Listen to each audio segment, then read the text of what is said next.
Bom dia, irmãos. Graças a Deus do Senhor Jesus. Amém. Gálatas, capítulo 1. Gálatas.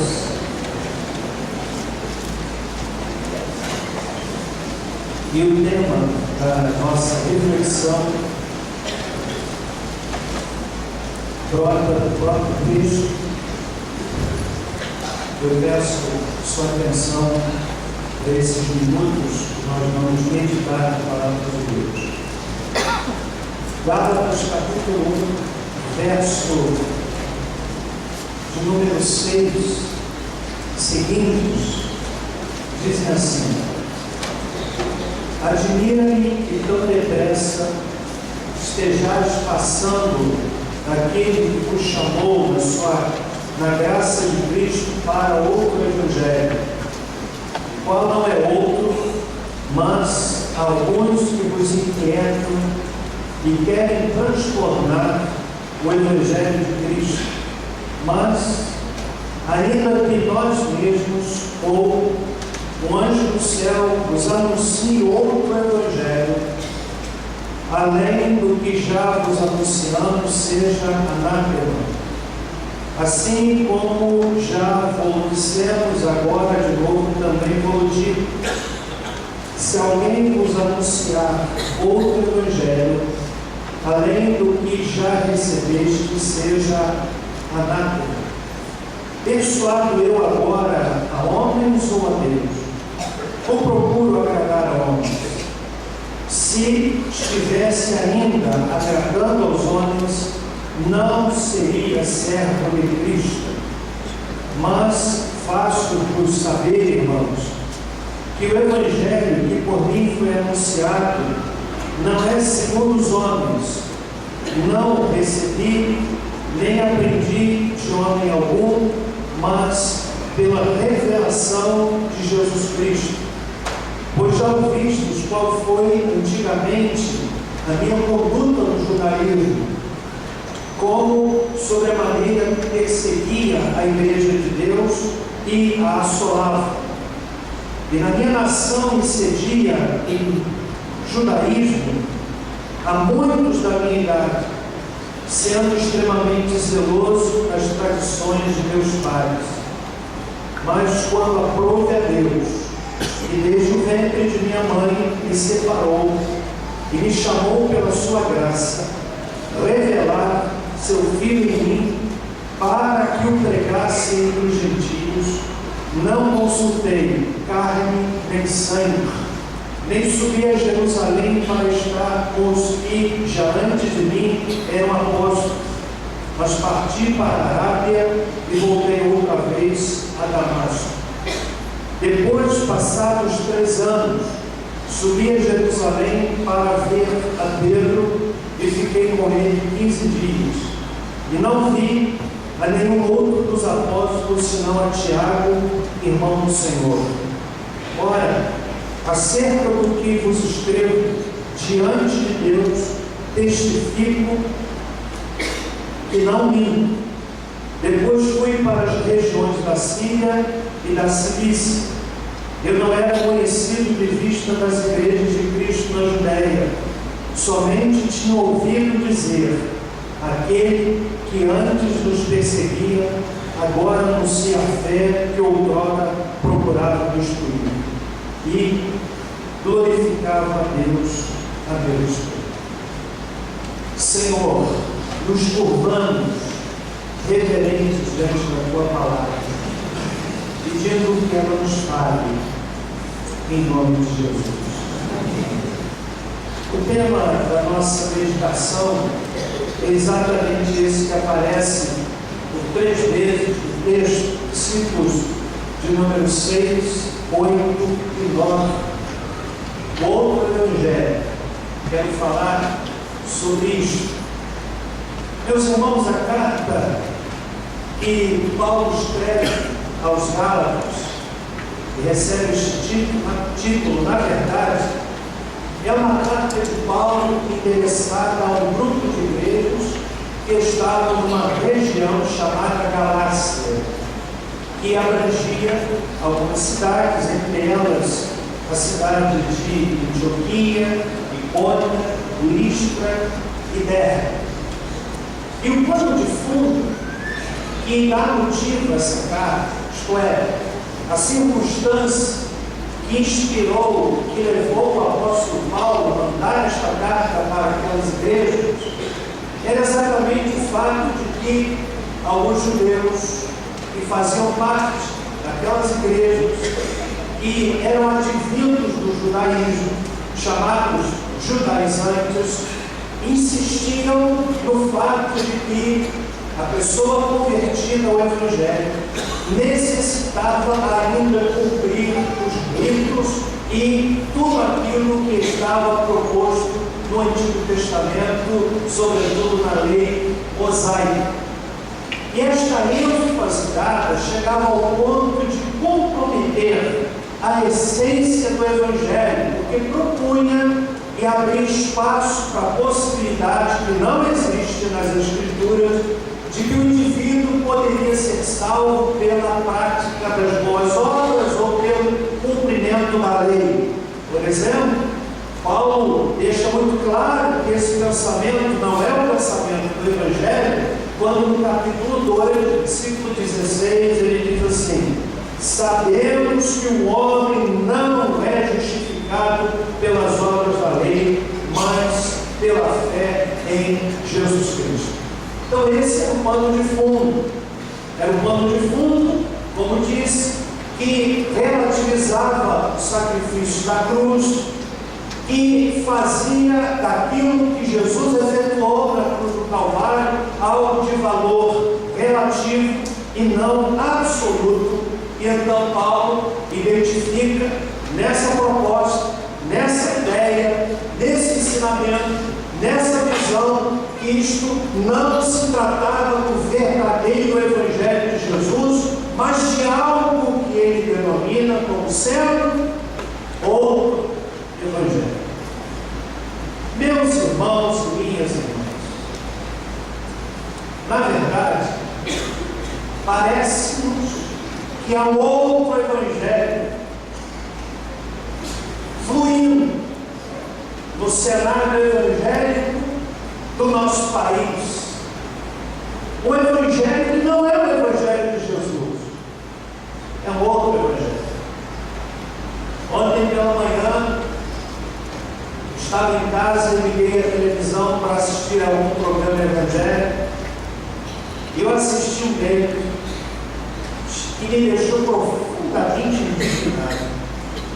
Que cara de pau do indivíduo, chamando-se apóstolo, o tempo todo da sua fala, em momento algum falando de Jesus como Salvador. Foi uma mensagem focada totalmente na questão do dinheiro e uma campanha que propunha o indivíduo dar R$100 e receber um trago. Só tolo cai nessa armadilha. E pior, é que há muita gente que cai. E quando eu vi aquele cidadão que interrompia sua fala com manifestação de línguas estranhas, uma aberração à luz da Escritura, eu fiquei pensando que ele estava dando muito pano de fundo, muito argumento desses programas cômicos que pegam episódios da televisão e fazem sátira. Eu fiquei pensando, meu Deus, é isso que patrocina, que enxovalha, que abre espaço para que a comunidade chamada evangélica nesse país seja objeto de dúvida, de escárnio, de toda sorte, de expressão e constrange. Eu vi que é um outro evangelho. Paulo fala do Evangelho de Cristo, verso 7, mas fala do outro Evangelho. Um é o verdadeiro, o outro é falso. Um é do céu, o outro é do inferno. Um é de Deus, o outro é dos homens. Eu quero dizer à igreja, essa manhã, a igreja tão bonita, tão cheia, que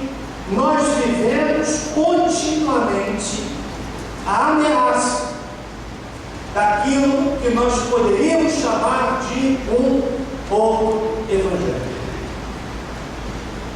Pastor John MacArthur, escritor renomado, muitos livros sobre a sua pena, de uma firmeza ortodoxa muito grande. Ele escreveu um livro há uns anos atrás, e que eu tenho, eu adquiri em 1998, claro, Com Vergonha do Evangelho. E naquele livro, parece que foi escrito hoje, parece que foi escrito semana passada, ele faz uma leitura da igreja americana naquele tempo, que não difere da igreja brasileira neste tempo, razão porque ele trata desse livro, dizendo, meus irmãos e minhas irmãs, que os ataques mais devastadores desfechados contra a fé sempre começaram com erros surgidos dentro da própria igreja. E ele levanta dois elementos, eu acrescentei um terceiro, que é percebido lá na América, e que tem conspirado contra a igreja, construindo um novo evangelho. E Billy Graham, no documento no livro que ele está lançando recentemente, 95 anos, ele lançou um livro, e em sendo entrevistado sobre aquele livro, ele citou uma expressão que eu achei muito interessante, definindo o nosso tempo. Ele fala do crentismo fácil. E é verdade.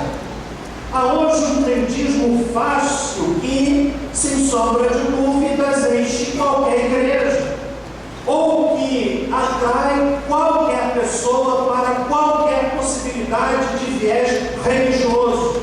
Crentismo fácil. Nesse livro, John MacArthur cita que os elementos que ameaçam a igreja na modernidade são, diz ele, o pragmatismo, que na verdade é um movimento filosófico que surgiu no fim do século XIX, início do século XX, com um filósofo chamado William James, que propunha, do ponto de vista real, exatamente isso. O que importa é que nós tenhamos resultado. Daí o nome pragmatismo. No aspecto religioso, esse pragmatismo assumiu uma forma de busca por resultados independentemente dos meios. O que importa é a igreja cheia.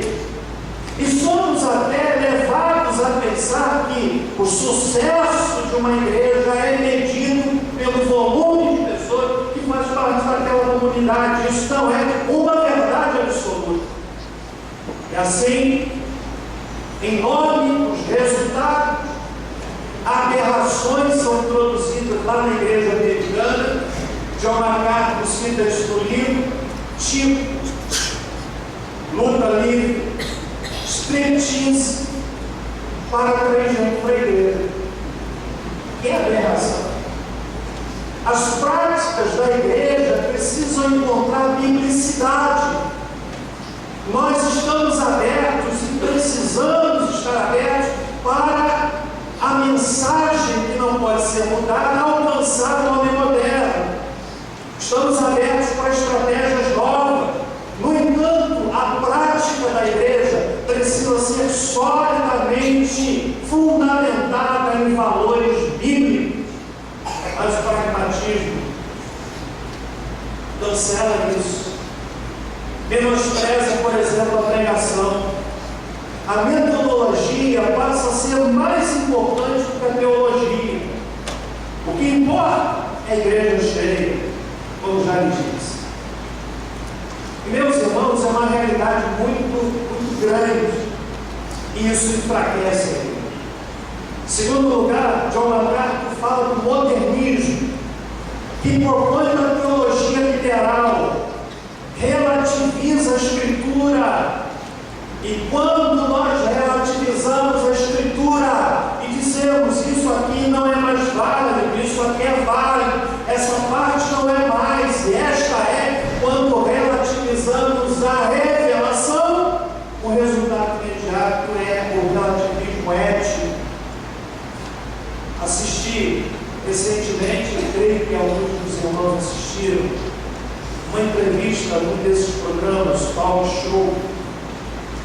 de um pastor que influenciou profundamente o meu ministério. A minha geração, que já vai entrando para o ocaso, foi fortemente influenciada pela pregação do Meio Obreiro. Eu fui profundamente impactado pelas mensagens e pelos livros, alguns dos quais ainda tem na minha estante aquele pastor. Mas o que eu ouvi, aquele obreiro, que eu não vou citar o nome, mostrou-me um pastor profundamente amargurado, adoecido nas suas emoções, numa crítica generalizada, numa relativização da palavra de Deus. Eu fui ouvindo aquilo e foi me fazendo tanto mal que eu não consegui ver tudo. Eu achei melhor ver um outro programa na televisão, programa culinário, que seria mais interessante. Sabe o que é isso? Modernismo. Modernismo que relativiza a Escritura.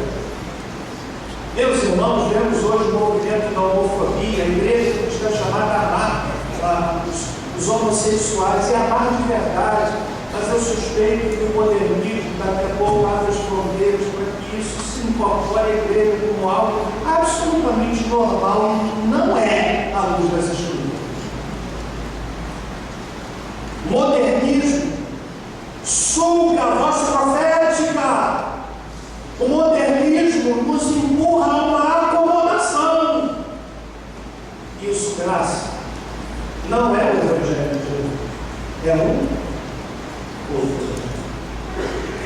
Em terceiro lugar, acréscimo do pregador, vivemos hoje um emocionalismo ou um subjetivismo. Qual é o argumento mais real de pessoas que mudam de uma igreja para outra? Sabe qual é o argumento? Não é o argumento da seguinte maneira: aquela pregação limpa. Aqui é a palavra. O que é pregado, eu creio naquela verdade. Não é isso, mas que embala, que promove a mudança de interesse do crente. Sabe qual é? Eu me sinto. Não há mais peso daquilo que emana do púlpito. O púlpito eu posso pregar que é abobrinha, e vai ter gente que vai dizer assim: eu fico tão abençoado. É verdade, irmão. Às vezes eu ouço algumas pregações, mas tão raras, tão vazias. Aí a gente não vai criticar para não tirar a bênção de alguém. Chega a usar aquela palavra, me abençoou tanto assim. Meu Deus, me abençoou tanto. O que importa hoje se diz. Isso ameaça. Claro, a igreja se deu ambiente que nos encanta.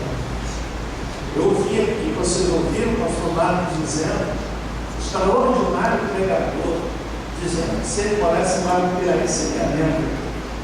Não é bom ouvir isso? Domingo passado, batizando mais de 40 pessoas, igreja lotada, não é bom isso? Mas isso não me ilude. Sabe por quê? Talvez a gente tenha aqui nesse mundaréu de gente, pessoas que estão na correnteza. Se a correnteza for desviada para o outro lado, ele vai, porque não tem solidez na Escritura, na palavra. Na palavra. São capazes até de citar aquele versículo: 1000 chegará e 3000 não passará. Está na terceira epístola de Paulo aos Coríntios, no capítulo 55, versículo 13. Por favor, não procure, porque não existe isso. Vai que alguém está lá. Vai que alguém está lá folheando a Bíblia para achar, não tem. Sei lá, mas acho que tem gente que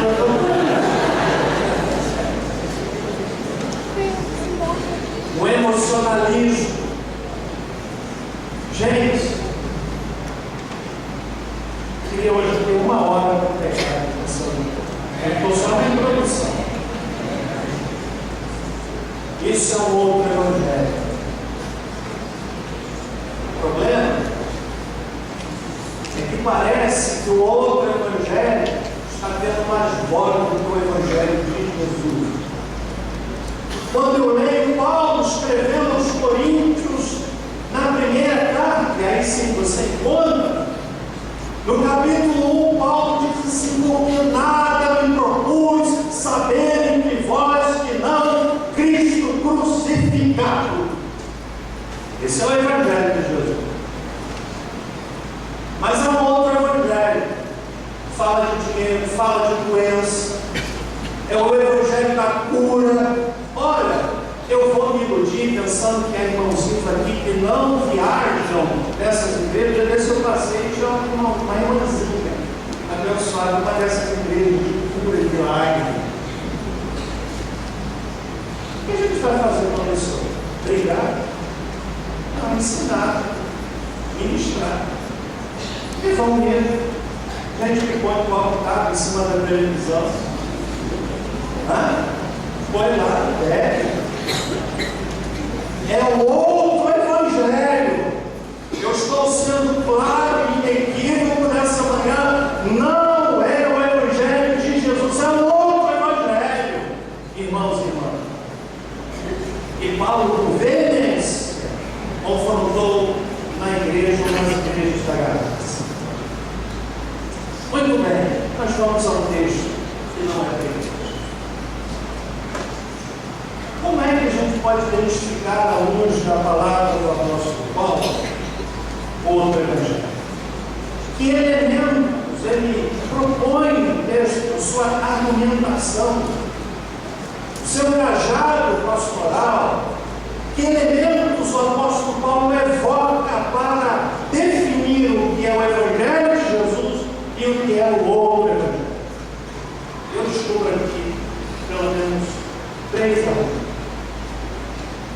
Em primeiro lugar, o outro evangelho é uma deformidade do evangelho de Cristo.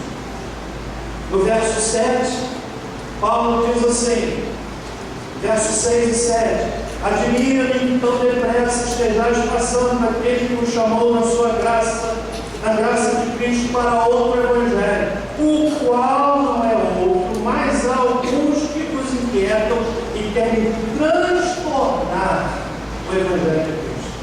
Chamo a sua atenção para essa palavra, transtornar, que significa literalmente, no texto original, corromper, deformar, transformar para pior. Então, o outro evangelho é uma deformidade do evangelho de Cristo. É exatamente aí onde reside o perigo, porque há elementos do evangelho de Cristo, mas há elementos que não são do evangelho de Cristo, e tudo faz parte do pacote só. Como é que se identifica uma coisa ou outra?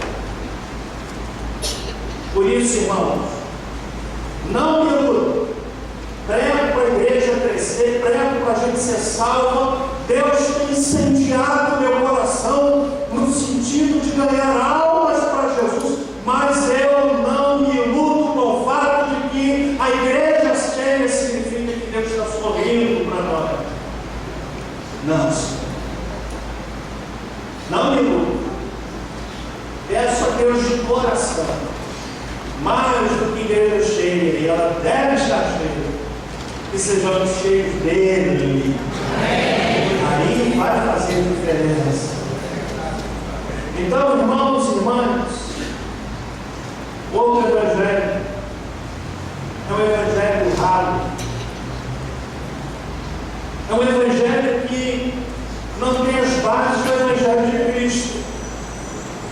O evangelho de Cristo fala que o homem é pecador. Quantas vezes você vê nos programas evangélicos que estão na Bíblia falar sobre pecado?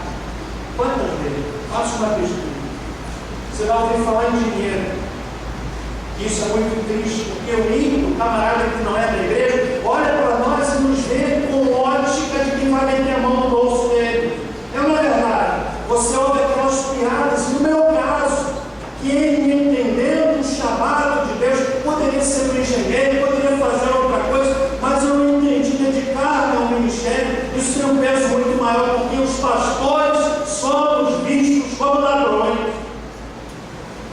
Isso é triste.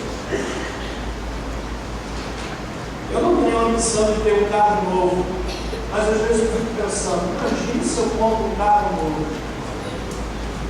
Sonho que qualquer pessoa pode ter, não é verdade? Mas tem alguém que fala, aí, pastor, hein? Não é verdade? Aí, pastor, né? Eu vi uma ilustração, acho que foi minha sogra que comprou.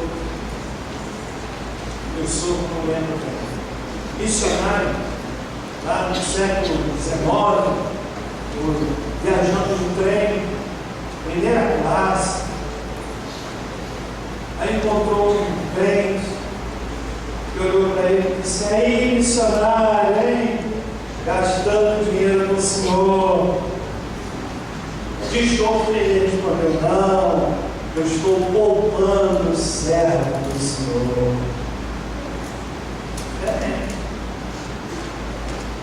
Então o Evangelho, outro Evangelho, é uma deformidade do Evangelho de Cristo. Você está entendendo isso, irmão? Em segundo lugar, outro Evangelho é marcado pelo humanismo.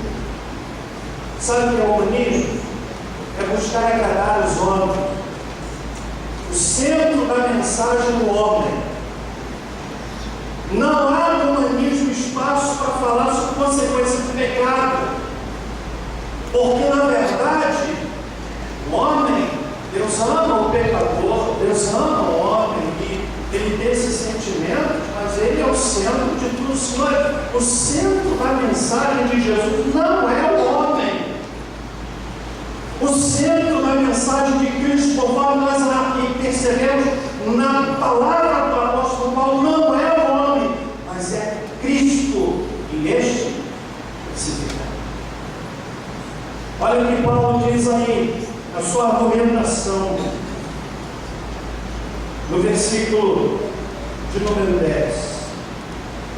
Persuado eu agora a homens ou a Deus? Ou procura agradar os homens? É que Paulo diz, se estivesse ainda agradando os homens, não seria certo. Por isso que muitas vezes o ministério empurra o obreiro para o isolamento. Porque ele precisa ser livre para confrontar qualquer pessoa. Ele precisa ser livre para repreender em amor a qualquer pessoa, ainda que encontre aquele que não gosta, melhor dizendo. Mas o que tem de mover o homem de Deus, a mulher de Deus, o Evangelho de Cristo, é isso. Eu quero agradar a Deus. Logicamente, isso não significa que eu tenho que desagradar as pessoas, não. Mas que eu preciso escolher entre agradar a Deus e agradar os homens, a escolha já está feita. Qual é? Qual é? Agradar a Deus. Estão entendendo? O humanismo, ao lado do relativismo, abre espaço para o liberalismo. Pode tudo. Gente, isso está mais real do que você possa imaginar. Você sabia que já existe o sex shop gospel? Sabia disso? Daqui a pouco tem um hotel gospel. Tem a Playboy gospel. E vai por aí. Aliás, eu vi a história do pastor que ele chegou e tinha um moço frente à banca do jornal, vendo a revista dessas mulheres expostas. Aí o pastor disse, não, irmão, o que você está fazendo? Ele encontrou logo uma resposta bíblica, né? Não, que a Bíblia diz para ver tudo e reter o que é bom. Enquanto a resposta vai para você fechar.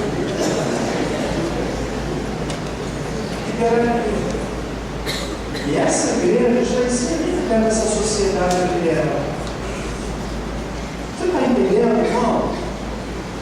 Meu desafio nessa manhã, jovens, adolescentes, crianças, idosos, homens e mulheres, é que o Evangelho de Jesus é diferente do outro Evangelho. O Evangelho de Jesus me diz que eu devo ser movido pelo desejo de agradar o Senhor, custe do custo. Terceiro e último lugar. Quantos estão comigo aqui? Amém. Abençoa você.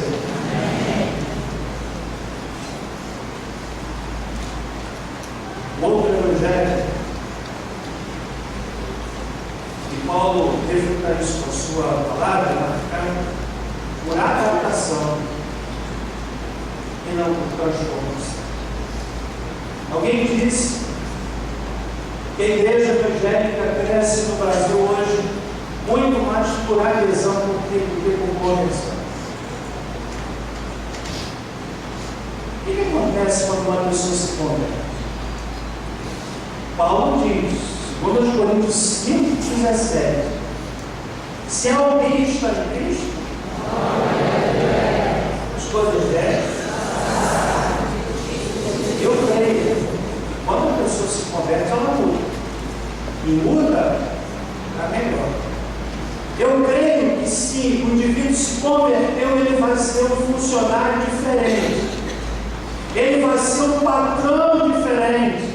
Ele vai ser um esposo diferente, vai ser uma esposa diferente. Mas tem gente que se converte e fica pior.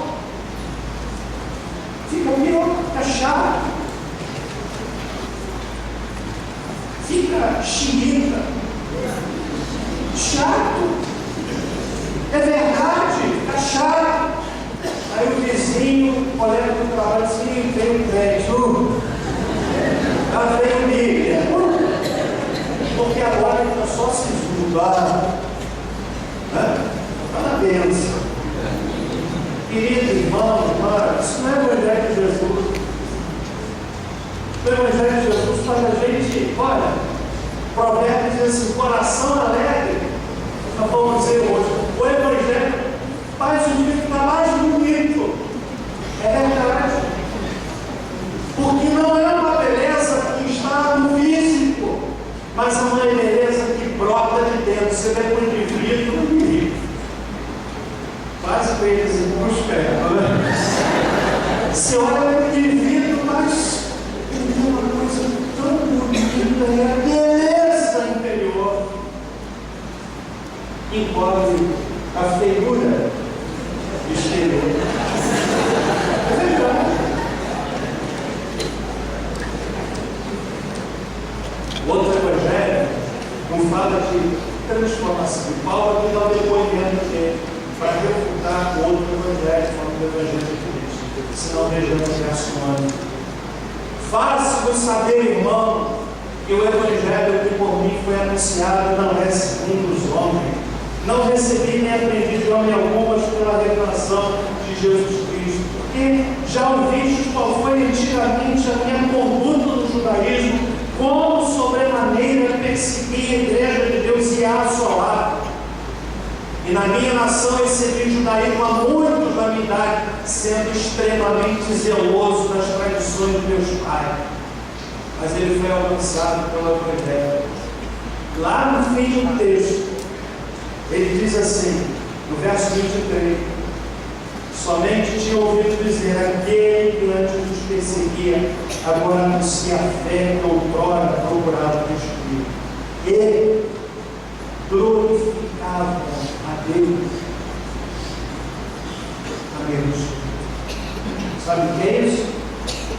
O Evangelho de Jesus, ele ensina transformação e não adaptação